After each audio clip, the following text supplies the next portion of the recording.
Class 12 fourth semester সংস্কৃত বিষয়ের সমস্ত ছাত্রছাত্রীকে আজকের ক্লাসে স্বাগত।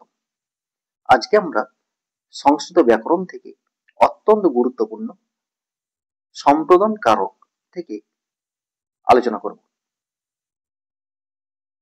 ক্লাস 12 এর সিলেবাসে সম্প্রদান কারক আছে এবং তোমরা যারা নতুন ব্যাকরণ শিখছো তোমাদের ক্ষেত্রেও এই ক্লাসগুলো অত্যন্ত গুরুত্বপূর্ণ হবে। আজকে আমরা তিনটা সূত্র আলোচনা করব।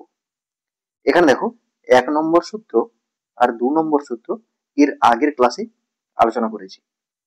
আজকে আলোচনা করব 3 নম্বর রুচ্যর্থানাং প্রিয়মানঃ, 4 নম্বর স্পৃহে রিপ্সিতঃ, 5 নম্বর ধারে রুত্তমারণঃ।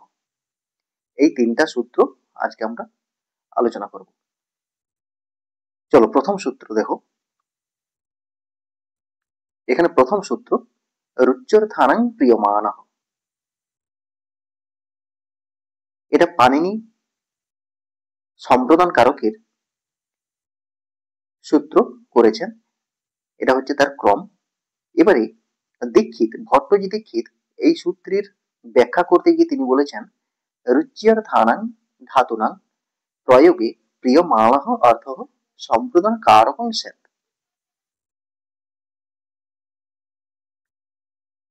এর অর্থটা কি? এর অর্থটা হচ্ছে রুচ্যর্থক ধাতুর প্রয়োগে প্রিয়মান পদে সম্প্রদান কারক হয়।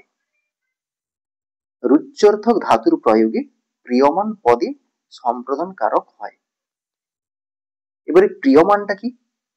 প্রিয়মানটা হচ্ছে যে প্রীত হয় বা প্রীতি অনুভব করে বা যার ভালো লাগে কিংবা যার রুচি হয় কিংবা যে ভালোবাসে সেইটি প্রিয়মান। সহজ কথায় বলতে গেলে যে প্রীত হয় সেই হচ্ছে প্রিয়মান। এবারে উদাহরণটা বিশ্লেষণ করলে পরিষ্কারভাবে তোমরা বুঝতে পারবে। এখানে দেখো একটা উদাহরণ দিয়েছি। উদাহরণ বাক্যটা কি? শিশবে মিষ্টং রোচতে। শিশবে মিষ্টং রোচতে। তাহলে এখানে দেখো, এখানে রুচ্যর্থক ধাতু আছে, রুচ ধাতু, রুচ ধাতু আছে। এর অর্থটা কি? শিশুটির কাছে মিষ্টি ভালো লাগে। তাহলে কি ভালো লাগে? মিষ্টি ভালো লাগে। কার ভালো লাগে? শিশুটির। শিশুর যেহেতু মিষ্টি ভালো লাগে বা মিষ্টিতে রুচি হয়, সেহেতু যদি শিশুটি মিষ্টিটা পায় তাহলে কি হবে? সে প্রীত হবে। প্রীত মানে কি? আনন্দিত হবে, আনন্দ অনুভব করবে। বোঝা গেল? শিশু মিষ্টি পছন্দ করে বা শিশুর মিষ্টি ভালো লাগে বা শিশুর মিষ্টিতে রুচি হয়, যা কিছু অর্থ করতে পারো, কোনো অসুবিধা নেই। এবারে যার রুচি হচ্ছে, মিষ্টিটা পেলে যে সন্তুষ্ট হচ্ছে, যে আনন্দিত হচ্ছে, যে প্রীত হচ্ছে, সেই হচ্ছে কি প্রিয়মান। প্রিয়মানটাকে শিশু। তাই শিশু পদে কি হবে? সম্প্রদান কারকে চতুর্থী বিভক্তি হবে। নিশ্চয়ই বুঝে গেছো? আরেকবার বলছি, দেখে নাও।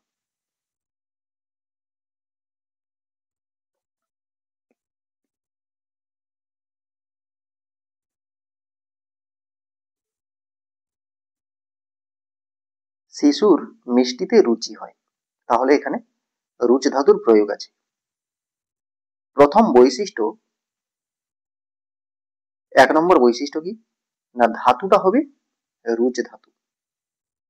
ধাতুটা হবে রুচ ধাতু, অর্থাৎ রুচ ধাতুর প্রয়োগ এখানে থাকবে। ঠিক আছে? রুচ ধাতুর প্রয়োগ থাকবে। তারপরে 2 নম্বর যেটা লক্ষ্য রাখবে সেটা হচ্ছে চতুর্থী বিভক্তির প্রয়োগ থাকবে, চতুর্থী বিভক্তির প্রয়োগ থাকবে, কারণ রুচ ধাতু যোগে কি হয়, চতুর্থী সম্প্রদানে চতুর্থী হয়। এই দুটো খেয়াল রাখবে। এরপরে দেখো, এর অর্থ হচ্ছে শিশুটির কাছে মিষ্টি ভালো লাগে বা শিশুটি মিষ্টিতে রুচি হয়। শিশুর কি ভালো লাগে, মিষ্টি ভালো লাগে। এবারে শিশু যদি সে মিষ্টিটা পায় তাহলে কি হবে না, সে কি হবে, প্রীত হবে, হ্যাঁ, বা সন্তুষ্ট হবে। কে সন্তুষ্ট হবে, শিশু সন্তুষ্ট হবে বা প্রীত হবে।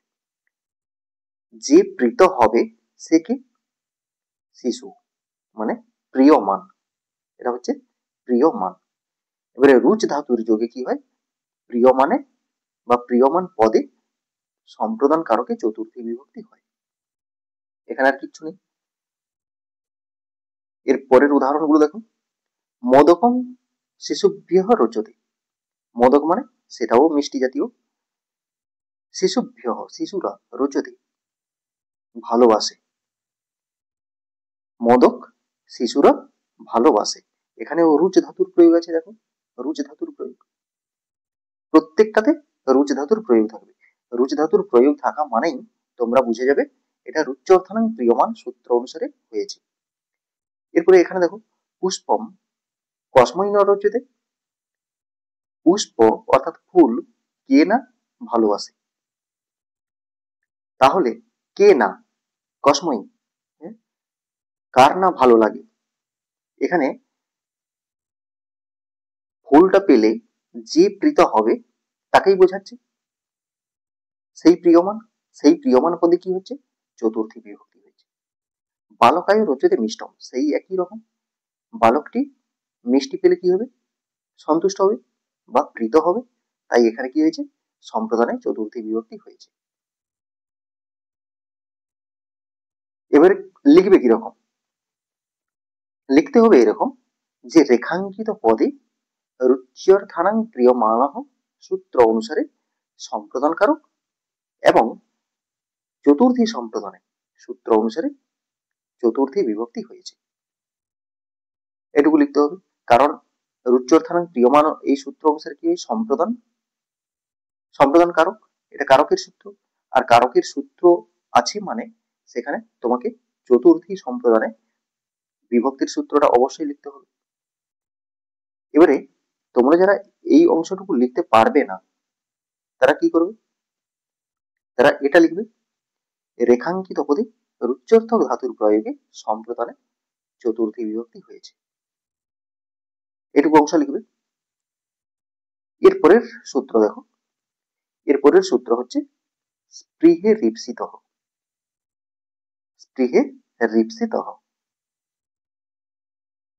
এর অর্থটা কি, এর অর্থটা হচ্ছে চূড়াদি স্পৃহ ধাতুর প্রয়োগে। এই চূড়াদিটা কি, ধাতুরূপে 10টা গণ আছে, হ্যাঁ, 10টা গণ আছে, যেমন ভাদিগণীয়, পদাদিগণীয়, দ্বিবাদিগণীয়, এইরকম 10টা গণ আছে। সেই 10টা গণের মধ্যে একটা হচ্ছে কি, চূড়াদিগণীয় ধাতু। এই চূড়াদিগণীয় স্পৃহ ধাতু যেটা আছে, সেই স্পৃহ ধাতুর প্রয়োগ থাকতে হবে এখানে। আগেরটাতে কি ধাতু ছিল, রুচ ধাতু, এখানে কিন্তু স্পৃহ ধাতুর প্রয়োগ থাকবে। স্পৃহ ধাতুর প্রয়োগে কর্তার ঈপ্সিত বস্তু, স্পৃহ ধাতুর প্রয়োগ থাকতে হবে এবং কর্তার ঈপ্সিত বস্তু থাকতে হবে, তবে গিয়ে সেটা কি হবে, সম্প্রদান কারক হবে। এবারে ঈপ্সিতটা কি, ঈপ্সিত হচ্ছে, ঈপ্সিত কথার অর্থ হচ্ছে অভিপ্রেত বা পেতে ইচ্ছা করছে এমন, পেতে ইচ্ছা করছে এমন ঈপ্সিত। উদাহরণটা বিশ্লেষণ করলে পরিষ্কারভাবে বুঝতে পারবে। এখানে দেখো, বালকঃ পুষ্পেভ্যঃ স্পৃহয়তি, কি বলেছে, বালকঃ পুষ্পেভ্যঃ স্পৃহয়তি। এর অর্থটা কি, বালকটি ফুলগুলি চাইছে বা স্পৃহা করছে, বালকটি ফুলগুলি চাইছে বা বালকটি ফুলগুলি স্পৃহা করছে। তাহলে এই বাক্যে দেখো স্পৃহ ধাতু আছে, স্পৃহয়তি, স্পৃহ ধাতু আছে। এবারে কে স্পৃহা করছে বা কে চাইছে? বালক চাইছে। বালকটা কি? কর্তা। এবারে বালক কি চাইছে? ফুল চাইছে। বালক ফুল চাইছে। এখানে কি দিয়ে প্রশ্ন করলে কি হয়? কি দিয়ে প্রশ্ন করলে কর্ম হয়। কিন্তু এখানে কর্ম হলো না। কর্ম হলো না কেন? না, কর্ম হতে গেলে তখন কি করতে হবে? ঈপ্সিত তম হতে হবে। হ্যাঁ, ঈপ্সিত তম হতে হবে। কিন্তু এখানে শুধু কি বোঝাচ্ছে? ঈপ্সিত বোঝাচ্ছে। শুধু শুধু ঈপ্সিত বোঝাচ্ছে, ঈপ্সিত তম কিন্তু বোঝাচ্ছে না। মুছে দিই। এখানে দেখো, বালকটি ফুল ইচ্ছা করছে, ফুলগুলি পেতে ইচ্ছা করছে, শুধু এইটুকু কথা বোঝাচ্ছে। কিন্তু অধিকভাবে পেতে ইচ্ছা করছে এরকম কিন্তু অর্থ এখানে আসছে না। যদি অধিকভাবে পেতে ইচ্ছা করতো তাহলে ঈপ্সিত তম হয়ে যেত। হ্যাঁ, তম প্রত্যয় যোগ হয়ে যেত। এই ঈপ্সিত তম যদি থাকতো তখন এটা কি হয়ে যেত? কর্ম হয়ে যেত এটা। কিন্তু ঈপ্সিত তম বোঝাচ্ছে না। এটা কি বোঝাচ্ছে? সাধারণ ভাব চাইছে সে। তাই এখানে কি হয়েছে? সম্প্রদানে চতুর্থী বিভক্তি হয়েছে। তাহলে তোমাকে এখানে খেয়াল কি রাখতে হবে? এক নম্বরে হচ্ছে ধাতু, স্পৃহ ধাতু থাকতে হবে, আর এটা চতুর্থীতে থাকতে হবে। এরপরে দেখো, সেই যেটা বললাম, বালিকা পুষ্পানি স্পৃহয়তি। এখানে দেখো স্পৃহ ধাতু আছে, স্পৃহ ধাতু আছে এখানে। হ্যাঁ, কিন্তু এখানে চতুর্থী হয়নি। কেন হয়নি? কারণ এখানে কি হয়েছে? কর্তুর ঈপ্সিততম কর্ম হয়েছে। কেন কর্ম হয়েছে? না, বালিকাটি অধিকভাবে ফুলগুলিকে পেতে চাইছে। অধিকভাবে, এখানে অতি কথাটা আসছে, মানে তম প্রত্যয়টা এখানে যোগ হচ্ছে। হ্যাঁ, তাই এখানে কি হয়েছে? কর্তুর ঈপ্সিত তম কর্ম। তাহলে কোথায় সম্প্রদান হচ্ছে আর কোথায় কর্ম হচ্ছে বুঝবে কি করে? যে পদটার নিচে দাগ আছে সেই পদটাকে তোমাকে খেয়াল করতে হবে। এখানে দেখো, এখানে দ্বিতীয় বিভক্তি আছে, ফলম ফলে ফলানি, ফলম ফলে ফলানি। তাহলে এখানে কি আছে? ফলানি, পুষ্পানি। এখানে দ্বিতীয় বিভক্তি হয়েছে। আর এখানে দেখো, এখানে কিন্তু দ্বিতীয় নেই, এখানে চতুর্থী বিভক্তি হয়েছে। স্পৃহ শব্দ যুগে, স্পৃহ ধাতু যুগে এখানে চতুর্থী হচ্ছে। তার মানে এটা স্পৃহের ঈপ্সিত সূত্র অনুসারে হচ্ছে। আর যেহেতু যেহেতু কি হচ্ছে? দ্বিতীয় বিভক্তি, তাই তোমাকে এটা ধরে নিতে হবে কর্তুর ঈপ্সিততম কর্ম এই সূত্র অনুসারে এখানে হয়েছে। এরপরে দেখো, পুষ্পেভ্য স্পৃহয়তি বালা। বালা মানে কি? বালিকা। বালিকাটি ফুলগুলি চাইছে, বালিকাটি ফুলগুলি চাইছে। এটা দেখো পুষ্পেভ্য আছে মানে চতুর্থীতে আছে, চতুর্থীতে থাকার জন্য এখানে স্পৃহ ধাতু আছে। তার মানে তুমি বুঝে যাচ্ছ এটা স্পৃহের ঈপ্সিত সূত্র অনুসারে হয়েছে। ধ্বনি ধনায়, এখানে দাগ আছে। হ্যাঁ, ধ্বনি ধনায় স্পৃহয়তি, এখানে স্পৃহ ধাতু আছে, স্পৃহ ধাতুর প্রয়োগ আছে। আর রেখাঙ্কিত পদের বিভক্তিটা কি?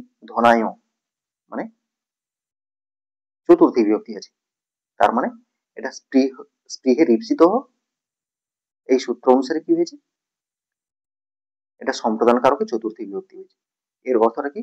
ধ্বনি ধন স্পৃহা করে, মানে অর্থ চায়।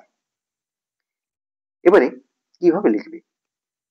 এভাবে লিখতে হবে তোমাকে,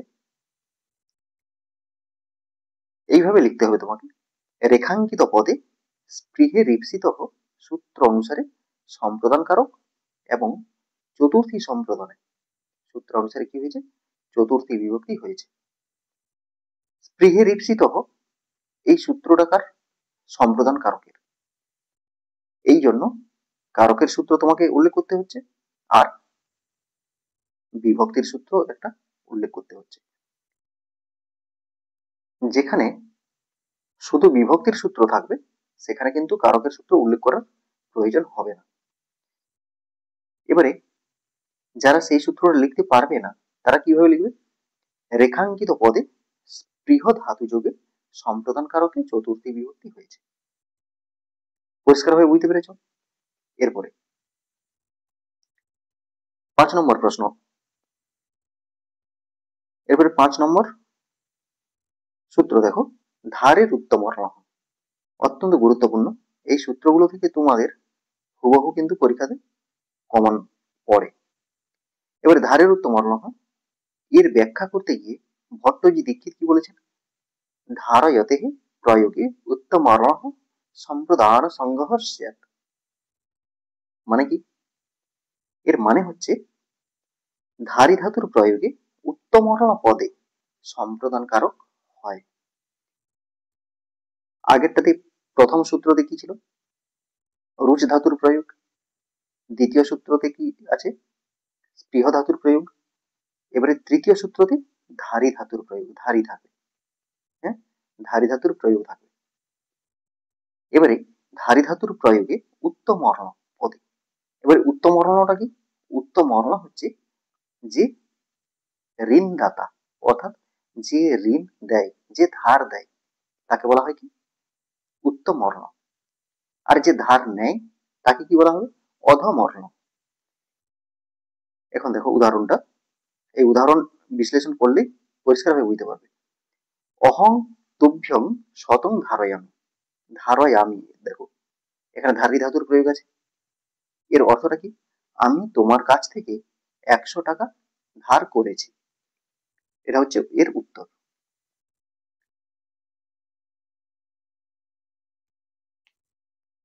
এই উদাহরণ থেকে তাহলে কি বৈশিষ্ট্য পাচ্ছি?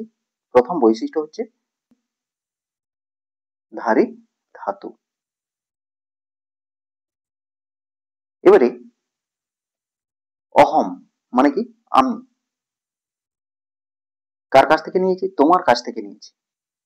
শতম মানে 100 টাকা ধারই আমি ধার করেছি বা ধার নিয়েছি। তাহলে যার কাছ থেকে ধার নিয়েছি, কার কাছ থেকে নিয়েছি? তোমার কাছ থেকে নিয়েছি।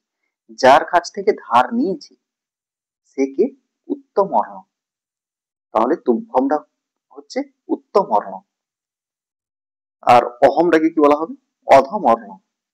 এবারে উত্তম বর্ণ পদে কি হয়? সম্প্রদান কারকে চতুর্থী বিভক্তি হয়। আরেকবার দেখো, প্রথমত উদাহরণ বাক্যে কি থাকবে? ধারী ধাতুর প্রয়োগ থাকবে। ধারয়তি, ধারয়সি, ধারয়ামি, এরকম প্রয়োগ থাকবে।